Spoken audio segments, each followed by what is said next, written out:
the historical city of Warangal, just 150 kilometers from Hyderabad. This is the city that tells you in detail the story of the great Kakathiya dynasty.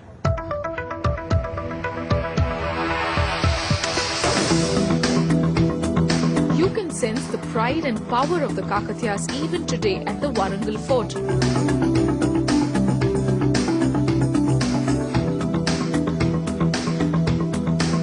You may be thinking this hardly looks like a fort.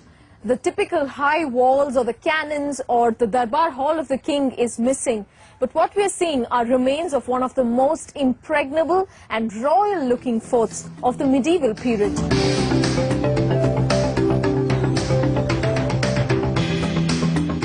Nowhere else in India you find fort walls looking so rich. These are not mere black granite stones. Each of them have intricate carvings trying to convey the culture of the Kakathiyas. The 12th and the 13th century saw the emergence of the Kakathiya dynasty.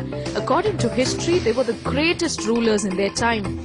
King Ganapati Deva laid the plan for this fort, but it was his daughter, the famous Queen Rudrama Devi, who completed it.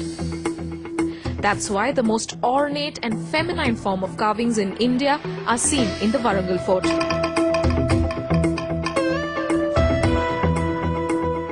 Bangles of the Queen as joints of a pillar, or the design of her waist belt and necklace as the theme for narrations on stone.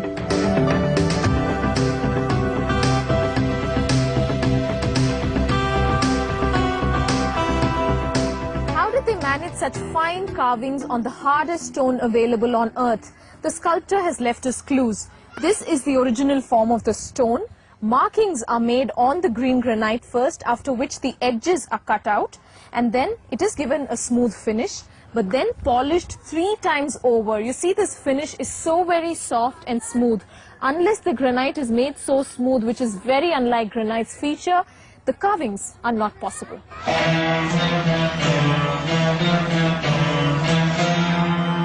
Warangal gets its name from Tamil words Orukallu, meaning single stone. The belief is that the whole city has been carved on a single stone. How incredibly fascinating. I could stare at these enormous, elegant arches forever. They are called Kirti Toranas, or the gateways of glory. Each of the 4 is a masterpiece, carved out of a single rock 30 feet high. How could they have managed it? Maybe the sculptor kept climbing the rock as he carved. Or maybe he carved the top portion first. But then, how can perfect symmetry be attained so many centuries back when thread was used as measuring tape? How could these magnificent arches be carved in just 6 days? There are no answers for some things. That's why it is a wonder.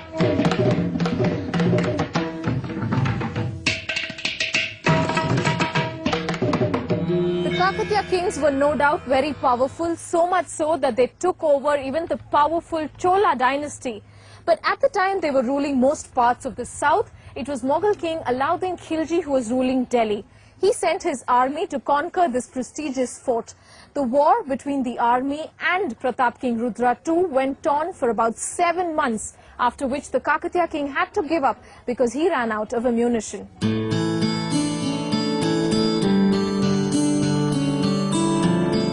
Like the trunks of these elephants, most pieces of precious art were damaged by the conquerors, but the royalty still remains.